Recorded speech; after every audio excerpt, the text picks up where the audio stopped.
देवि सुरेश्वरि भगवति गंगे त्रिभुवनतारिणि तरलतरंगे शंकरमौलि विहारिणि विमले मम मतिरष्टं तव पदकमले भागीरथी सुखदायिनी माता स्तव जलमहिमा निगमे ख्याता नाहं जाने तव महिमानं पाहि कृपमयि मामज्ञानम्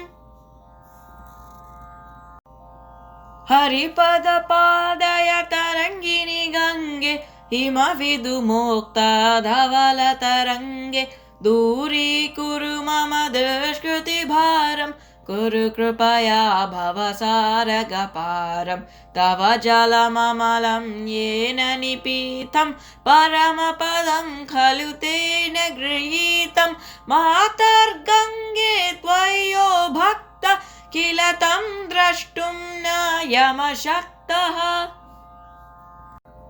पतितोद्धारिणि जाह्नवी गंगे खण्डितगिरिवरमण्डितभाङ्गे भीष्मजननि हे मुनिवरकन्ये पतितनिवारिणि त्रिभुवनदनये कल्पतामिव फलदां लोके प्रणमति यः स्वं न पतति शोके पारावारविहारिणि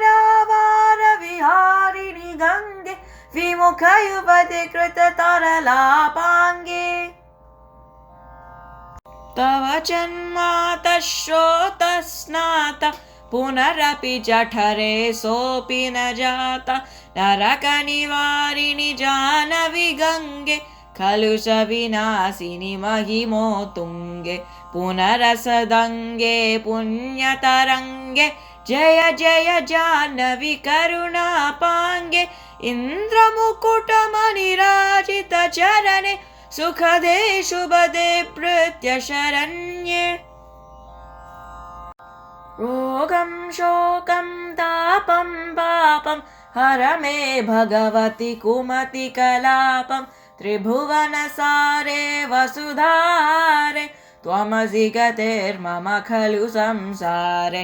अलकानन्दे परमानन्दे कुरु करुणामयि कातरवन्द्ये तव तटनिकटे यस्य निवास खलु वैकुण्ठे तस्य निवास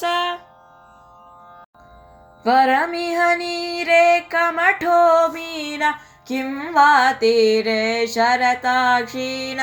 अथवा स्वपचो मलिनो दीनस्तव न हि दूरे नृपतिकुलीन भो भुवनेश्वरि पुण्ये धन्ये देवी द्रवमयि मुनिवरकन्ये गङ्गास्तवमिममलं नित्यं पठति नरो यस जयति सत्यम्